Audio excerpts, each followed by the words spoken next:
Estamos aqui para dar voz ao povo. Em defesa dos cidadãos. Pela dignidade humana. Todos temos deveres, mas também todos temos direitos.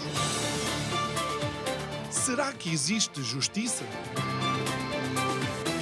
Isto é o povo a falar.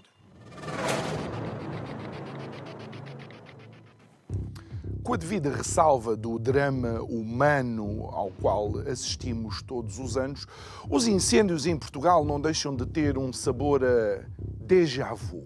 São as estradas da morte, são os bombeiros que são cercados pelo fogo, são as descoordenações hierárquicas, é a famosa falta de meios, é a mão criminosa, etc, etc, etc. Boa noite. O meu nome é João Nuno Pinto e isto é o Povo a Falar. Estou consigo de segunda a sexta-feira, neste mesmo horário. Emissão em simultâneo Curiacos TV e Rádio Vida 97.1. E sim, vamos falar de fogo, vamos falar de floresta, vamos falar de políticas, vamos falar de percepção e vamos falar da responsabilidade que todos teríamos em entender verdadeiramente este fenómeno. Mas se todos os anos acontece, ou se todos os anos é mais ou menos igual, porque é que todos os anos as respostas são exatamente as mesmas? Parece que estamos perdidos num loop.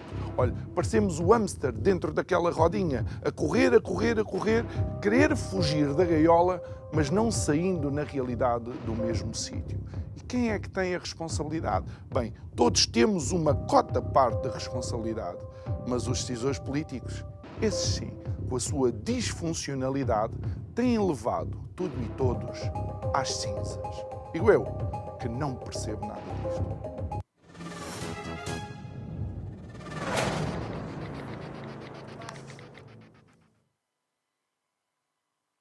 De volta ao nosso estúdio, o nosso convidado de hoje é gestor ambiental e florestal, é a primeira vez que participa no programa. João Adrião, muito boa noite, obrigado por estares aqui connosco, obviamente até por força da tua formação e das tuas funções, a floresta e os incêndios é algo que te preocupa. Vamos tentar fazer um percurso histórico, não só da floresta, como também do fogo, e tentar entender se de facto existem padrões que nós podemos identificar e, ao identificar padrões, podemos identificar decisões para evitar esses dramas. A história tem que começar com a história do homem. Nós desenvolvemos ferramentas de pesquisa genética e sabemos que recuamos geneticamente pelas nossas mitocôndrias das células a cerca de 160 mil anos. É a mãe de todos nós, é a Eva da ciência. Mas depois criou aqui um problema, porque a arqueologia sabia que nós existíamos, pelo menos enquanto espécie, há 190 mil anos. Ora, recentemente em Marrocos descobriram-se vestígios de Homo sapiens com 320 mil anos. Mas ou milhões?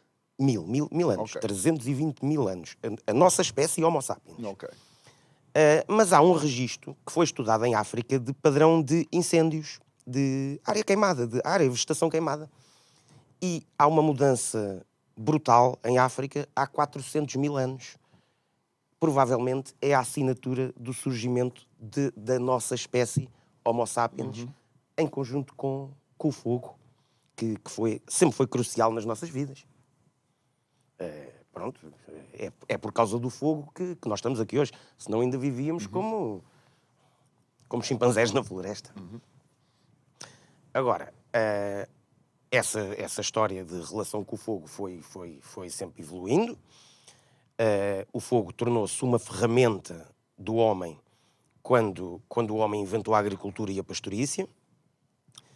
Usou-a abundantemente, até em Portugal, até há cerca dos anos 50 do século passado, quando a sociedade ainda era maioritariamente rural, mas esse mundo desapareceu e vivemos hoje num novo mundo, e um mundo que nos traz um outro tipo de desafios para gerir o fogo na paisagem, porque essas ferramentas de que dispusemos e que funcionaram durante milhares de anos desapareceram ou são economicamente inviáveis e temos que arranjar uma maneira ou de as recuperar ou de as substituir por outras, porque senão ficamos à mercê de uma paisagem abandonada à natureza, e o fogo faz parte da nossa natureza. Por isso, teremos que saber lidar com ela. Sim, mas já existiriam, e é aqui onde a ciência, por assim dizer, a ciência do fogo e quem estuda o fogo, já existiam alguns padrões comportamentais do fogo em determinadas situações. Aquilo que estás a dizer é que não havia incêndios antes do aparecimento do homem, com certeza havia. Sim, incêndios sempre existiram. Incêndios sempre existiram, desde que há vegetação na Terra, mas também são uma exiguidade do nosso planeta. Ok. Porque os incêndios são queimas de carbono e de oxigênio, são um produto da vida. Por isso nós não temos, pelo menos que conheçamos, porque ainda não conhecemos extraterrestres... Um relâmpago numa árvore pode ser a ignição de um incêndio. Pode, e é muitas vezes, Okay. e provoca incêndios. Claro que nós, enquanto homem, e como disse, utilizador do fogo, porque é a nossa natureza. Os elefantes mandam árvores abaixo, os coelhos abrem tocas, os castores constroem barragens, nós usamos fogo. O homem, enquanto utilizador do fogo, cria muito mais, ou seja, todos os dias nós em Portugal temos uma imensidão de faíscas, sem nos apercebermos disso. Desde o dia mais frio de janeiro, em que há neve em metade do país, até ao dia mais quente de agosto, o país está constantemente bombardeado por milhares de faíscas. Mas nem todas provocam ignições e fogos desta dimensão. Não, claro. O que aqui faz depender isso é, novamente, um fator natural, ou dois, que é, por um lado, haver disponibilidade de combustíveis, de vegetação, de folhas, de ervas secas, de mato, haver disponibilidade de combustíveis próxima à faísca, e, por outro lado, haver uma situação meteorológica que permita que arda. Porque lá está, se estiver a chover, a faísca chega lá, mas não pega fogo. Mas é interessante, porque eu li um artigo teu onde tu dizes que há 3 fatores no fogo. 2 estão fora do nosso controle. Exato. Isto é o que se chama o triângulo do comportamento de fogo. A partir do momento em que lá está, em que essa ignição, em que essa faísca gera um fogo que se auto-mantém e se propaga, o que nos interessa a nós saber é o comportamento do fogo. Ora, o comportamento do fogo rege-se por 3 fatores, que são esses que referi, que é a meteorologia, que nós não controlamos, não é? Eu ouvi um presidente de Câmara dizer, não sei o quê, que o vento estava incontrolável. Ora, o vento é sempre incontrolável, quer dizer, a gente nunca controla o vento. Ele pode estar a soprar mais forte ou mais fraco, Exatamente. mas nós não o controlamos. Quanto muito podemos prever, isso podemos. Mas controlar não controlamos. E a topografia, que pronto, também não controlamos o desenho das serras, dos vales, dos rios, ou pelo menos na maior parte não o controlamos, nem vamos terraplanar a Serra da Estrela, né? Claro. O que controlamos é o terceiro fator, que é a disponibilidade dos combustíveis. E é a forma de condicionarmos, de controlarmos o comportamento do fogo. Lá está, que se rege por esses 3 fatores. Tu achas que, mais do que os outros fatores que estão fora, de facto, do controle da mão humana, o fator dos combustíveis na nossa floresta, ou dos combustíveis que estão disponíveis, como tu dizes, na nossa floresta, são os que mais contribuem para a questão do fogo? Sim, convém aqui ver 2 coisas. Uma é a nossa própria geografia. Nós, brindados pela natureza, isto tem os seus lados bons e os seus lados maus, a natureza é assim independentemente da nossa vontade, brindados pela natureza, estamos numa localização geográfica que é terrível para esta matéria de incêndios. Porquê? Porque temos 8, 9 meses em que temos um clima assim semelhante à Alemanha, ou ao norte da França, um clima chuvoso, relativamente frio, e que deixa crescer vegetação. E depois temos ali 3 ou 4 meses que temos o clima de Marrocos. Muito quente, muito seco, e que permite, lá está, os combustíveis arderem. Ora, se caminharmos para norte, para esses países, para a Alemanha, o que é que acontece quando chega ao verão? Chove. Sim. Na Alemanha chove no verão e por isso é que temos várias vezes estas notícias, até nos admiramos, não sei o quê, em Portugal está muito calor e na Alemanha está às cheias. Porque aquele clima é um clima que tem um verão úmido. Okay. Só nós aqui na bacia do Mediterrâneo é que temos coincidente a estação quente com a estação seca, que é o nosso verão mediterrâneo. Portanto, eles têm muita vegetação como nós, mas aquilo não há maneira daquilo arder. Porque a meteorologia não o permite. Não permite. Se caminhamos para sul, para Marrocos, lá está, ali há muitos meses em que é bastante plausível, aliás, o ano todo, porque aquilo é sempre muito seco, que é bastante plausível que arda. Só que depois não nasce nada para arder, não tem, exatamente. Não há nada para arder. Nós estamos no meio, mas que é a pior das posições neste caso. Exatamente. Nesta matéria de incêndios, é o pior de dois mundos. É. Olha, mas ainda antes de continuarmos a analisar isso, como é que tu vês a decalagem, por exemplo, para com Espanha, que tem muitas regiões como nós, mas a nível de ignições não há nada que se compare? Tem menos de grandes incêndios, desculpa. Lembro-me, mas nas ilhas, recentemente, há 2 anos, creio eu, que foi um verdadeiro drama. Mas nós continuamos a estar à frente na tabela. Essa é um bocadinho mais difícil. É assim, porque além do fator que eu falei, que é um fator de latitude, portanto, caminharmos para norte e caminhamos para sul, temos um outro fator de longitude, que é o quê? É que as nossas montanhas do Noroeste Ibérico, e aqui não é só Portugal, é Portugal e a Galiza, são também as mais úmidas dentro desse mundo mediterrâneo que tem o verão quente e seco. Por isso, há também um gradiente que faz... Ou seja, já sabemos que o fogo é maior precisamente onde acaba o Mediterrâneo e se chega à zona temperada, portanto, pelo norte de Portugal, norte de Espanha, norte de Itália, mas há também um gradiente da Grécia para cá que faz com que esta seja a zona mais úmida, exposta ao Oceano Atlântico, onde cresce mais vegetação. Por isso, há de facto mais para arder chegada a Portugal. Ora, comparando com Espanha, e pegando só nesta vertente natural, a diferença entre a Galiza e o norte de Portugal é mínima. Como a diferença entre o Alentejo, que não teve nenhum problema de incêndios este ano e não costuma ter, volta e meia tem, mas não é nada assim de especial. E a Extremadura espanhola também são semelhantes. Por isso, pela natureza, vemos que não há assim uma diferença muito, muito significativa. Temos depois que Espanha adotou uma política muito forte no combate a incêndios. Depois podemos voltar a falar disso, o que é que são os resultados dessa política que nós também seguimos. Não seguimos tão bem como eles, mas também seguimos. Exato. Mas que é uma estratégia que é vítima do seu próprio sucesso. Isto está na bibliografia sobre estudos de incêndios. É vítima do seu próprio sucesso e aquela altura em que corre menos bem, também temos episódios muito graves em Espanha, como tivemos, por exemplo, em 2007 na Galiza, e um ano destes podemos voltar a vir a ter. Muito bem. Olha, e uma das questões que eu coloquei aqui na nota introdutória é se estas situações são recorrentes, e se calhar isto pode ser de facto a ponte para as políticas e as decisões que se tomam no combate aos incêndios. Se temos estas situações recorrentes, porque é que aparentemente não há nada que possa ser feito para mitigar e evitar, ou não é feito, ou não são tomadas as decisões corretas?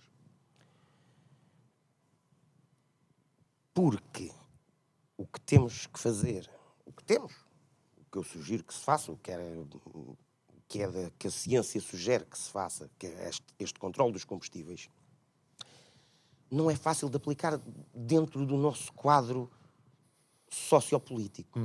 Não é?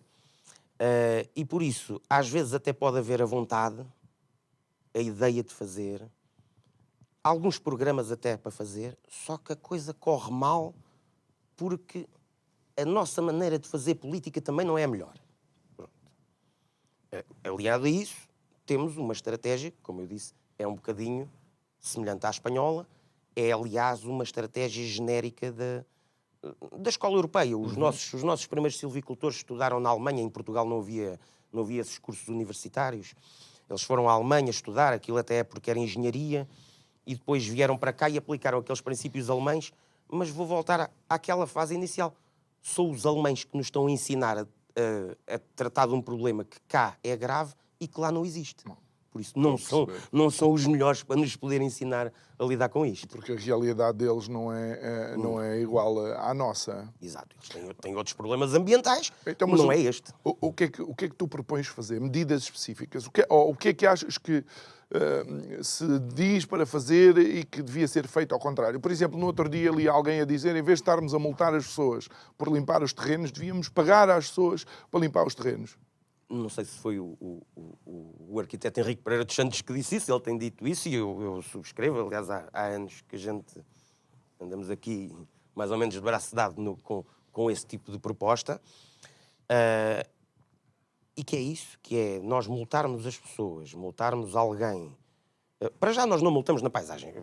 Já agora volta um bocadinho atrás. Nós temos que gerir este combustível na paisagem.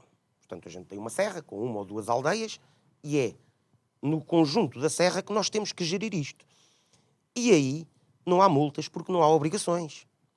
A única obrigação desta legislação atual de limpeza é à volta das casas, à volta das estradas, ali à volta da aldeia e pouco mais. Na paisagem não há qualquer obrigação e também, mesmo que houvesse, ela não podia ser cumprida, mas pronto, não há obrigação. É giro, e desculpa interromper-te, João, mas é giro ver os governos a colocarem essa obrigação nas pessoas e depois os carros que vão nas autoestradas quase ficam tostados porque o governo não faz aquilo que lhe compete e quer obrigar os outros a fazer. Mas pronto, siga para também, não, e para além disso é injusto, porque, quer dizer,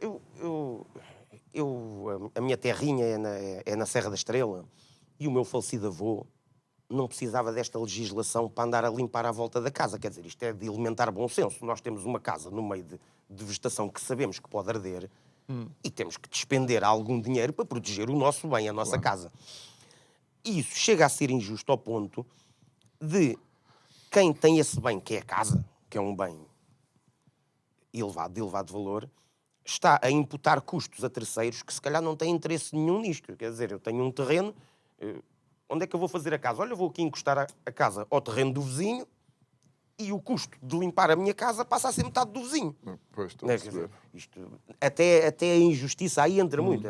Por exemplo, copiámos a legislação francesa de obrigar o vizinho à limpeza. Porque está cá a minha casa, para defender a minha casa, obrigou à limpeza. Mas sou eu que pago, porque a casa é minha. Portanto, até posso entrar no terreno do vizinho, não lhe vou exigir a conta. Aqui torna-se mais complicado porque... Quer dizer, quando eu tenho uns bocados de terreno que não tiro nenhum proveito daquilo, estar lá a gastar... Tenho dito, isto são muitas vezes nestas terrinhas moram reformados que recebem 200 ou 300 euros de reforma. Quer dizer, vão gastar 3, 4 reformas para limpar uma coisa que não tem sustento nenhum. Olha, e achas que este tipo de coisas, os terrenos das pessoas e tal, são utilizados como bodes expiatórios para situações que não se resolvem ou não se querem resolver? Eu acho é que está numa frasezinha quase imperceptível no plano da AGIF, este plano 2030 para esta década de gestão do fogo, que é separar a propriedade da gestão. Nós temos que ter esta gestão dos combustíveis, esta gestão dos matos, por interesse social. Porque é do interesse de todos nós. Quer dizer, não é? Ok. Não é? Porque também as consequências nos afetam a todos. Se houverem casas ardidas, vamos todos nós pagar, mesmo que não conheçamos o sítio, vamos todos nós pagar a indenização. Vamos todos pagar os custos ambientais da emissão de carbono, da perda de biodiversidade. Perdemos a nível turístico, por isso são impostos de todos nós. Ou seja, em muitas vertentes isto é o interesse que é um interesse público. Isso é o interesse público que tem que ser pago pelo público. Até porque, como estava a dizer há pouco, muitas vezes não é do interesse particular do dono daqueles terrenos. Não é. Eu, por mim falo, eu tenho lá, como falei, que sou de uma aldeia na Serra da Estrela, o que não faltam é lá terrenos a 2, 3 quilómetros da aldeia de mato. Quer dizer, aquilo não vale nada, é mato e pedras, aquilo não serve para nada. Serviu, como disse até meados do século XX, para uma economia agropastoril. Era bom para as cabras pastarem aquele mato, depois levava o mato para o curral, do curral tirava-se o esterco do curral e adubava-se o milho, que era o que as pessoas comiam. As pessoas comiam broa de milho com qualquer coisa. Agora, sem essa economia... Mas enquanto estava lá essa economia, a verdade é que o mato estava limpo. Estava. Porque os próprios animais tratavam dessa parte. Claro, não é? até vi uma coisa muito engraçada, porque eu depois estive com o Nuno Gracinhas Guiomar, fizemos um apanhado engraçado num jornal de lá da Terrinha, que é a comarca de Arganil, que a Câmara de Arganil disponibilizou os números todos desde 1901 para cá. E o que é que nós fizemos? Olha, vamos aqui pescar as notícias de incêndios do passado. E havia lá notícias muito engraçadas do género: de noite, um clarão na serra e descobriu-se, olha, aquilo está a arder o mato. Senhor, as pessoas iam dormir e no dia a seguir iam lá apagar. Isto já é impensável, não é? Porque passado uma hora já estava a aldeia a arder, se fosse hoje. Porquê? Porque a quantidade de combustível era totalmente diferente da atual, porque existia essa economia, nem que fosse uma economia de subsistência, as pessoas também não podiam sair dali, tinham que comer, viviam disso. E havia essa economia que fazia a gestão do mato. O problema é que deixou de existir. Mas, João, enquanto houver floresta, vai haver o resíduo da floresta. Não estás a advogar acabarmos com a floresta. Não, não estou. Eu estou a dizer que a floresta, dessa altura, portanto, os sotos, os pinhais que existia, por exemplo, naquelas zonas, tinham essa gestão dos matos feita de graça, por assim dizer. Porquê? Porque o gado ia lá pastar, mas não era só porque o gado ia lá pastar, é porque as pessoas também não tinham um fogão a gás para cozinhar. Tinham aqueles fogões a lenha, porque as pessoas não tinham aquecimento para as suas casas. Iam lá buscar todo esse combustível e o dono do pinhal tinha o pinhal limpo de graça. O drama é atualmente. Porque se antigamente, e contam lá os antigos da minha aldeia, contam isso, que aquilo depois passavam a fronteira da aldeia para a aldeia dos outros para tirar uns molhos de mato e andavam à luta, à pedrada uns com os outros por causa de umas coisas de mato. Ora, isso que era um bem na altura, atualmente é um custo insuportável. E contas assim feitas, o pinhal de Leiria que ardeu há 7 anos, porque as contas são públicas e é um bom pinhal, não é? Um pinhal de 11 mil hectares e com pinheiros cortados ao fim de 80 anos. O pinhal de Leiria dava por hectare, e dividindo a coisa pelo ano, 160 euros por ano, por hectare. Ora, 160 euros por ano. Tendo eu que pagar a gestão do pinhal, de limpar esse mato, porque já não tenho ninguém que lá vá tirar a resina e que ao ir de pinheiro em pinheiro limpa o mato. Já não tenho o rebanho de cabras que passava por lá e comia o mato. Tenho eu que pagar para lá ir uma empresa cortar esse mato, de 5 em 5 anos, não me vai pedir menos aí de 1.000, 1.500 euros. O que dividido pelos 5 anos dá 300 euros. Ou seja, ia gastar 300 euros para proteger uma coisa que me dá 160. Isto não é negócio. Por isso, visto sob este ponto de vista, o negócio da floresta sozinho não consegue resolver isto. Claro. Por isso é que eu acho que tem que haver aqui dinheiro. Isto público. Não vai lá sem dinheiro público, porque é para defender o interesse público. O interesse e o bem público. Muito bem. Nós, sendo quinta-feira, vamos então à nossa rúbrica de direitos do consumidor e depois regressamos para continuar a nossa conversa. Até já.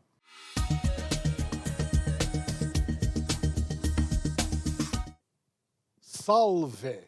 Direitos do consumidor, direitos do cotidiano. É preciso saber para se proteger. Um contrato de energia por iniciativa de uma empresa de distribuição de energia por telefone. A empresa diz: um qualificado consumidor telefonou-me e eu mostrei-me interessado em mudar de distribuidor porque pouparia na circunstância 30 euros mês. Disse-me a telefonista que ia gravar a conversa e me ia ler o contrato. E no final, eu apenas teria de dizer sim. Pedi que me mandasse o contrato por mala eletrónica e que, depois de o ler, o assinaria e o devolveria.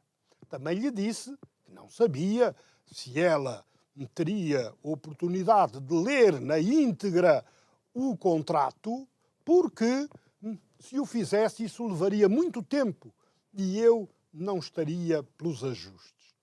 Ripostou de forma muito singela. Ou faz como lhe disse, ou não faz contrato nenhum, pois essa é a regra da empresa. E o consumidor pergunta: é legal exigirem-me que subscreva um contrato quando efetivamente não tenho conhecimento de todo o seu clausulado? É evidente que não.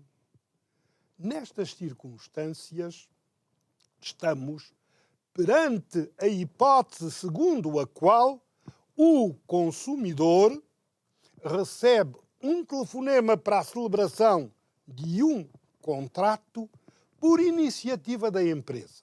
Porque há a hipótese de ser o próprio consumidor a tomar a iniciativa da comunicação. Se a iniciativa couber à empresa, o consumidor só fica, em princípio, obrigado, depois de assinar a oferta, ou remeter o seu consentimento por escrito. Por escrito.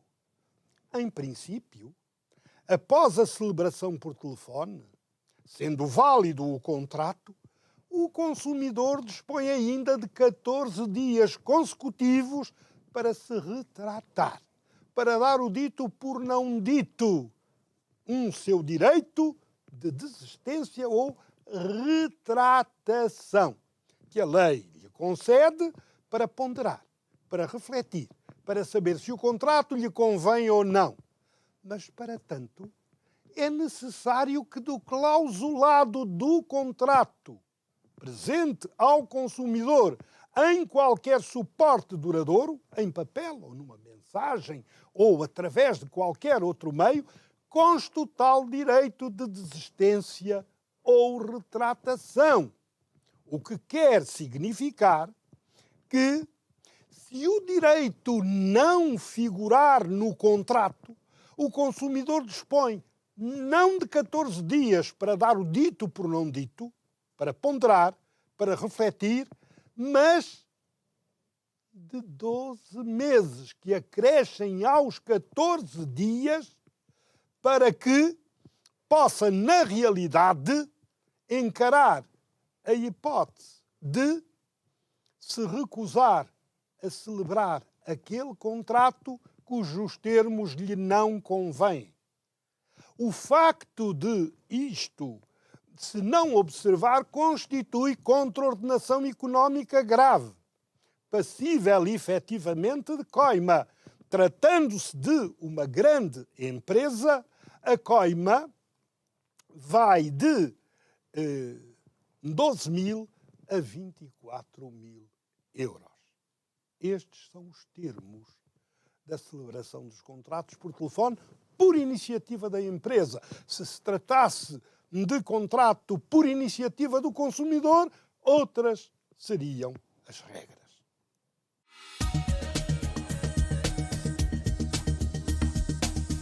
Volta ao nosso estúdio, estamos a conversar com o João Adrião, gestor ambiental e florestal, a questão dos fogos e, obviamente, as decisões e o que fazer para tentar mitigar este drama no qual Portugal é cimeiro na União Europeia. João, relativamente àquilo que são as respostas aos incêndios, às vezes dá a ideia de que sempre que ouvimos que vai haver um maior investimento nos meios, mais Ciresp, o famoso Ciresp, maior investimento, digamos, na comunicação para o fogo, o famoso Portugal arde, e depois está lá o número do 112. A minha questão é se estamos a atacar a raiz do problema ou se estamos a empurrar, e desculpa a expressão, com a barriga, aquilo que nos vai acabar por queimar mais tarde ou mais cedo. Eu há um bocadinho até disse que certamente voltaríamos a isso, por causa da questão de Espanha.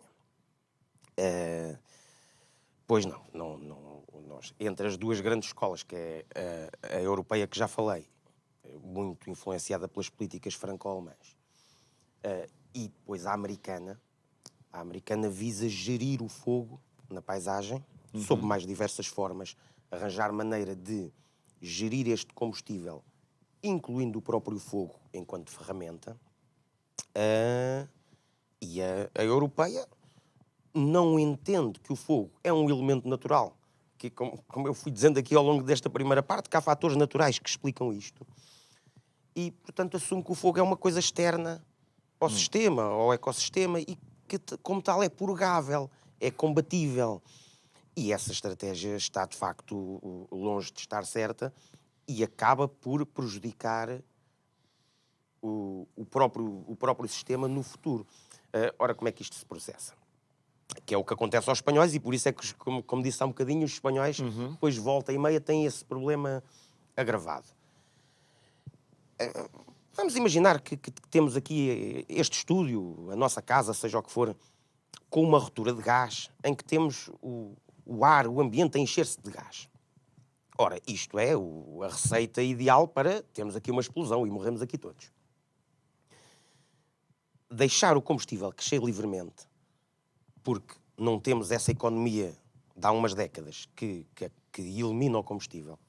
Deixar o combustível crescer livremente é a forma de chegarmos à explosão inevitável.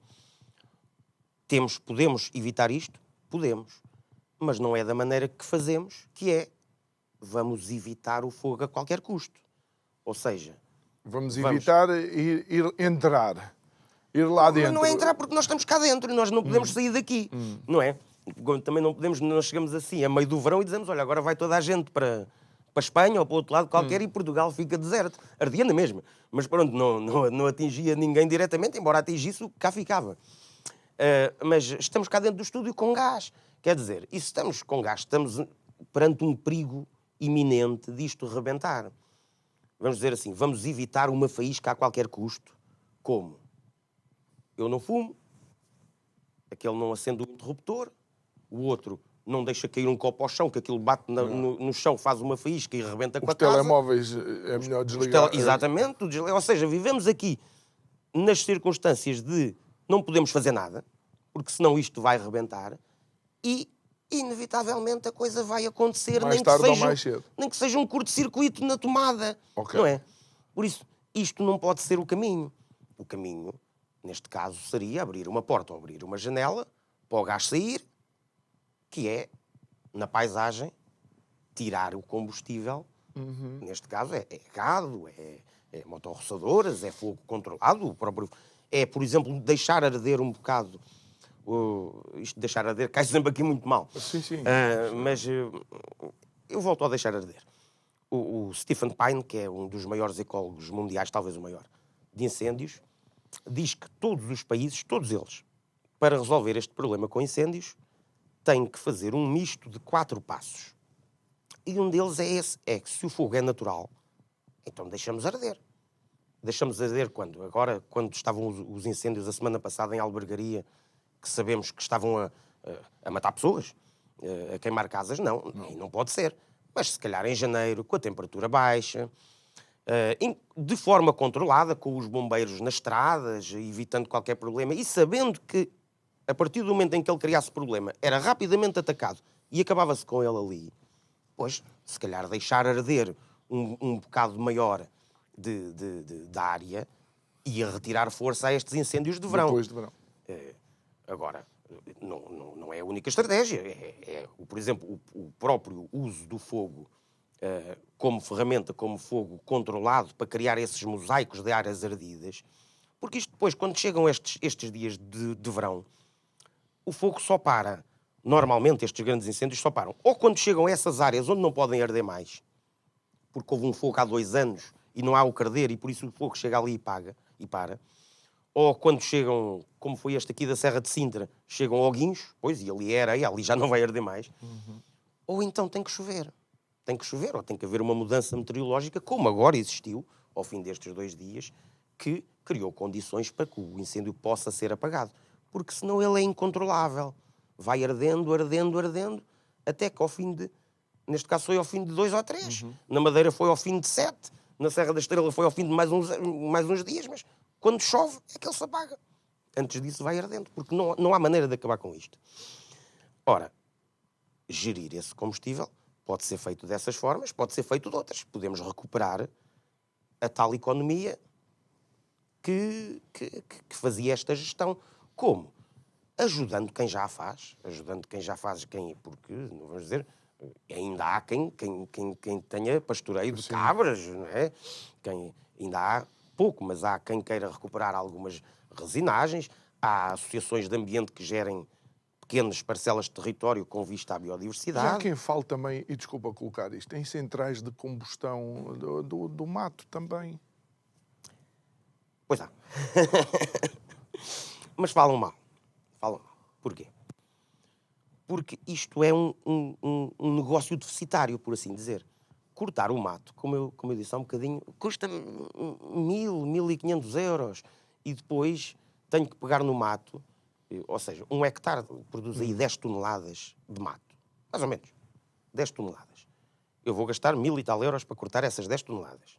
Depois tenho que gastar, ainda encho umas quantas carrinhas, ou vá que encho um caminhão. Okay. Pronto. E o caminhão depois tem que fazer quilómetros e quilómetros até chegar à fábrica. Eu pegar no meu mato e meter o mato à porta da fábrica custa-me uma fortuna. Depois, quanto é que a fábrica me vai pagar por tonelada de mato? Paga 25 ou 30 euros. Porquê? Porque não pode pagar mais. Senão, quer dizer, se não está a pagar mato, mais caro do que pagar lenha. Mas e se houvesse um trade-off, que não fosse só dinheiro? Imagina que era energia. Não, mas depois a fábrica vai fazer energia com isso. A fábrica vai queimar esse mato e vai produzir eletricidade. Eletricidade subsidiada, 3 vezes mais cara do que... Pois, essa é que é a questão, não é? E com vantagens de entrar na rede, por isso isto supostamente seria um bom negócio para a central.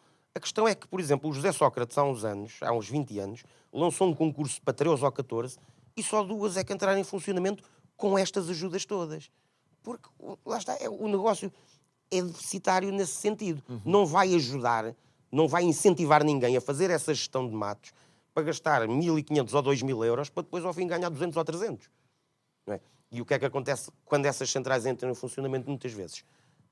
Cortam floresta ou plantam para ter madeira, não é mato. Porque lá está, o mato ocupa um grande volume, não é bom para arder, não é muito energético. Não, eles utilizam eucaliptos, ou madeira de pinheiros ou de acácias, e estão a queimar floresta para produzir eletricidade. Quer dizer, ou seja, não só não estão a beneficiar a gestão dos incêndios, como até estão aqui a criar alguns problemas ambientais, até porque aquilo não é totalmente inócuo. Estamos a queimar para emitir para a atmosfera. João, e ainda antes de irmos para outra temática que tem que ver com isto também, tu crês que exista uma indústria dos fogos, ou seja, pessoas ou setores que beneficiam da existência de fogos, logo possa existir alguma correlação entre o aparecimento de fogos e essas indústrias? Que elas existem. Que eu acho que isso seja um problema relevante, acho que não. E vários botes expiatórios têm sido levantados de interesse ao longo dos anos. Os madeireiros, por exemplo, são aquele mais conhecido. Falou-se muito dos madeireiros agora, quando foi os incêndios de 2017. O que é que acontece? Nós, hoje, pegamos no carro, vamos dar uma volta. A área ardida que vai de Coimbra a Castelo Branco, a Viseu, toda aquela área ardida enorme de 2017, e vemos cabeços e cabeços com árvores queimadas, que afinal havia tanto interesse dos madeireiros naquela madeira. Tudo. E a madeira está lá a apodrecer à espera do próximo incêndio. Porque esta é uma zona que já evoluiu, lá está, completamente ao abandono. O problema não é haver interesse, o problema é que ali não havia interesse nenhum. Pois. E, ao fim de 7 anos, sem interesse nenhum, aquilo voltou-se a encher de eucaliptos, voltou-se a encher de giestas, de tojos, de mimosas, de pinheiros, por aí fora. Está ali um novo barril de pólvora à espera de daqui a 2, 3, 4 anos arrebentar de novo. Mas é porque depois nós vemos nas notícias algumas manifestações de determinados partidos políticos a culpar não só o governo do qual eles não fazem parte, que é interessante sempre que os partidos políticos sempre culpam governos do qual eles não fazem parte, mas também a culpar, por exemplo, a indústria do papel por esta situação. Não, mas a indústria do papel é porque culpam-nos por haver área de eucaliptos, por haver muitos eucaliptos. que não são assim tão tantos como a percepção pública, porque, efetivamente, o maior fluxo de portugueses vai de Lisboa para o Porto, do Porto para Lisboa, passamos ali naquela zona que é a zona mais propícia ao eucalipto. Exatamente. E é onde está lá o eucalipto. Exatamente, É? e assumimos que daqui até a Espanha, olha, é tudo eucaliptos. Não é. É mais nesta faixa litoral, mas é que nós nos deslocamos mais e ficamos com essa percepção. Eu também não me surpreendo de ver oliveiras quando vou, de ver o sobreiro quando vou... Quando vais ao Alentejo, claro, exatamente. Mas pronto, culpam pela área do eucalipto, que de facto não é pequena, são 10% do país são eucaliptos. Agora, são eucaliptos que foram plantados pelas pessoas, lá está, pelos donos das terras, porque, eu volto ao mesmo, as terras produzem muito pouco. Há a ilusão da floresta enquanto negócio de milhões, mas a floresta é um negócio de tostões, para quem tem terrenos. E depois a pessoa põe-se assim, mas eu vou investir na minha terra, a maior parte não investe, deixa abandonada. Mas depois há aqueles que até dizem assim, não, eu vou investir. Mas investe em quê? Em eucaliptos. Quer dizer, em eucaliptos porque a indústria de base florestal, mal ou bem, 50% usa papel. Claro. E por isso há um mercado para isso, há um investimento aqui racional. Pode não ser muito, mas ainda tira alguma coisa da terra. A alternativa é abandonar. Porque se o eucalipto não consegue, então não vão ser nem os pinheiros, nem as gestas, nem nada disso. Agora, essa coisa dos madeireiros e das desculpas... É mais um bode expiatório. Olha, mas é interessante, porque isto leva-nos então para aquela temática que é este triângulo entre a percepção do público, a ciência, o que a ciência diz, a verdade dos factos e a política, ou aquilo que os políticos fazem, não é? É porque eu percebo que isto não seja fácil de ver e de compreender. Não só pelo público em geral, mas também pelos políticos e pela proteção civil, que pode ter muitos conhecimentos técnicos de socorro, de gestão até de riscos, mas isto é uma temática mais florestal e mais ecológica. Eu percebo que seja muito difícil as pessoas compreenderem que há uma noite em que se registram 125 ignições. Não é? Isto foi muito levantado pela Proteção Civil. E o próprio Primeiro-Ministro, ao ouvir isto, se calhar também fica aqui desconfiado, como as pessoas em geral não conseguem perceber como é que acontecem 125 ignições numa noite e dizem, há aqui uma cabala, há aqui uma intenção por trás. Ora, estudando isto, porque, como eu te disse, há faíscas todos os dias, há combustíveis com maior ou menor disponibilidade também ao longo desse período. Nós temos incêndios todos os dias em Portugal, ou basicamente todos os dias. Também temos incêndios hoje. Só que hoje não abrem notícias. Mas também temos incêndios hoje, como vamos ter em janeiro ou fevereiro. E estas ignições noturnas, estatisticamente, costumam ser 1/3 das diurnas. Consistentemente, ao longo dos anos, seja em 2012, seja em 2023...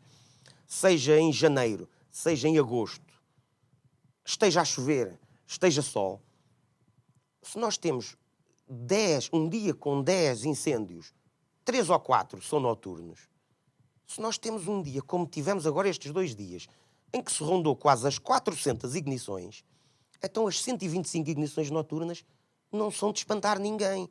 É o previsível.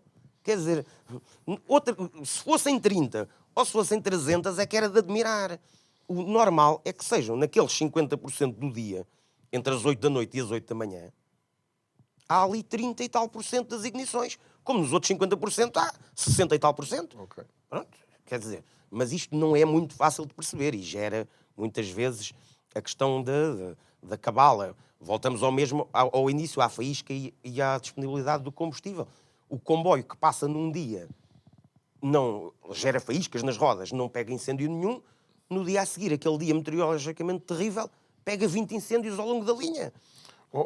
João, tu num artigo que foi publicado no Observador em julho deste ano, tens uma frase que é interessante, não é dentro do contexto dos fogos, mas tem a ver com isto que nós estamos a falar. Tu dizes assim, agir não é ciência, é política. E é esta que tem que escolher o que fazer a respeito. Tu crês que a política tem ciência suficiente ao seu dispor para que tome, de facto, as decisões corretas no combate ou na prevenção e combate aos fogos florestais? Ciência tem. Saber utilizá-la, eu já um bocadinho disse mais ou menos isso, é que é mais complicado. Mas isto eu acho que não é só vontade política, ou conhecer as soluções políticas, é a própria maneira, a própria governação que desconfia das pessoas, que não percebe que este tipo de coisas só se consegue convencendo as pessoas, para as pessoas, a favor das pessoas e a favor da economia. Se eu quero chegar aqui e impor uma qualquer coisa contra a vontade das pessoas e contra a economia, não vou conseguir. Não vou, porque a ilegalidade existe, nós sabemos, porque as pessoas não vão fazer algo que não seja dos seus interesses, porque o país é muito grande, são 6 milhões de espaço rústico e são vários milhões de proprietários, e por isso o que o Estado consegue verdadeiramente fazer contra as pessoas é muito pouco. Pode lixar a vida a 2 ou 3, né? Pode, mas resultados práticos não consegue. Tem que ter as pessoas do seu lado e tem que haver um suporte económico para este tipo de coisas, porque nós contra as pessoas e contra a economia é impossível. Mas eu também questionava isto no sentido em que muitas vezes as pessoas têm a percepção errada, eventualmente, de que se o Estado decide assim, então é porque o Estado está a acompanhar a ciência. Eu não sei, já não me lembro de quem é a citação, mas era assim qualquer coisa como as pessoas querem sempre o bem, não é? É natural, as pessoas querem sempre o bem. Só que muitas vezes não sabem que bem é esse, não sabem como fazer as coisas bem feitas.